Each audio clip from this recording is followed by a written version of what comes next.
The Vex Thara stretched across the void like a metal leviathan, its hull bristling with plasma cannons that had already turned 3 human colonies into ash.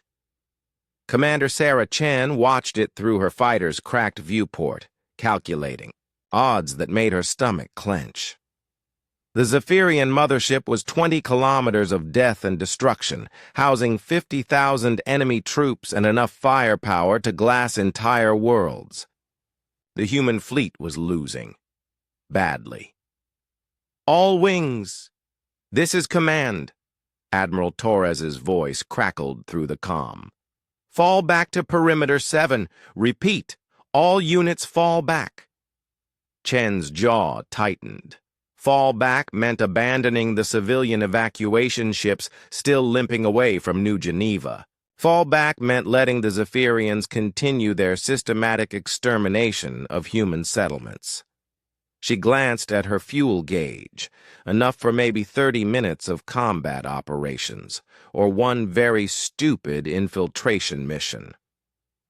"Command, this is Reaper 7, she transmitted. "I'm going dark for emergency repairs. Don't wait for me." Before anyone could respond, Chen killed her transmitter and banked hard toward the mothership's shadow. The Zephyrians were so focused on the retreating fleet that they didn't notice one small fighter sliding beneath their sensor grid, using the massive ship's own hull to mask her approach. The Vexithara's hangar bay gaped open like a predator's. Maw, cycling fighters in and out with mechanical precision. Chen watched the pattern, timing her approach. Zephyrian pilots were efficient but predictable, a weakness their species' hive-mind mentality couldn't overcome. She slipped her fighter between 2 returning bombers, matching their velocity perfectly.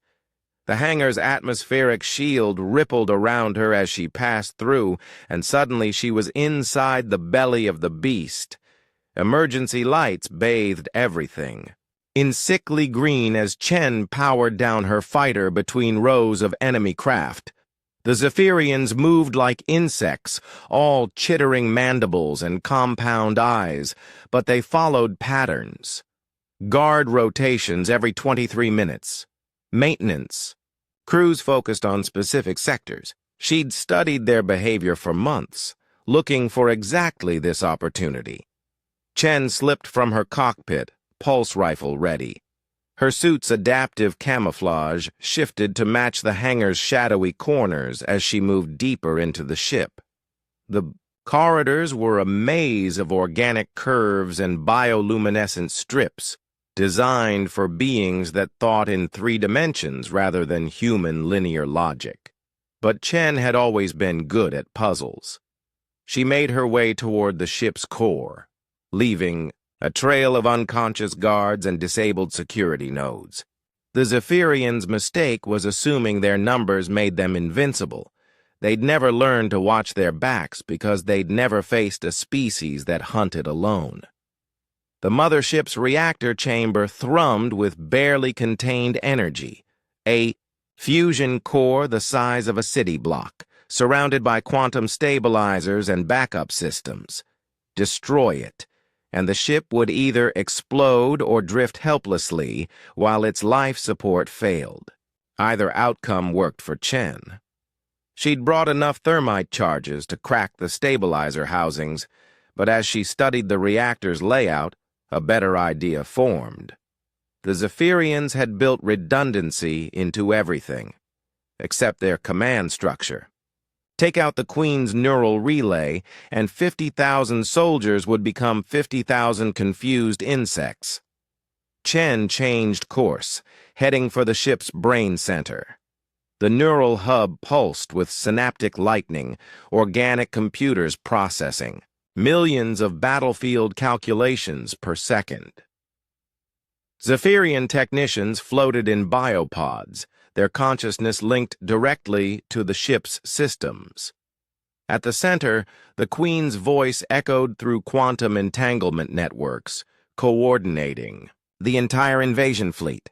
Chen had 1 thermite charge left. Not enough to destroy the hub, but maybe enough to cause a feedback loop. She planted the charge on the primary quantum relay and set a 30-second timer. As alarms began shrieking, she sprinted for the nearest access shaft, climbing hand over hand toward the upper decks. The explosion below sent shockwaves through the ship's superstructure, and suddenly the perfectly coordinated Zephyrian crew was stumbling in confusion. Without their queen's guiding voice, they reverted to base instincts. But insects didn't think strategically. They didn't improvise. Chen reached the bridge just as the command crew realized what had happened. She walked among them like death itself, pulse rifle picking off targets with mechanical precision. The Zephyrians tried to fight back, but they were programmed for coordinated assault, not individual combat. The ship's captain, a massive warrior form with razor-sharp claws, lunged at her with a chittering shriek.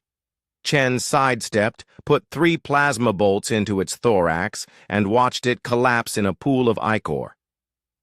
"This is for New Geneva," she whispered, accessing the ship's navigation controls.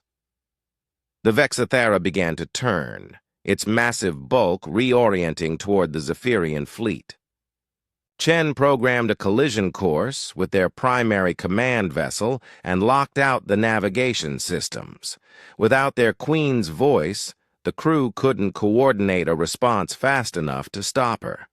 She made her way back to the hangar as chaos erupted throughout the ship. Her fighter was exactly where she'd left it, unmarked by the confusion spreading through the mothership.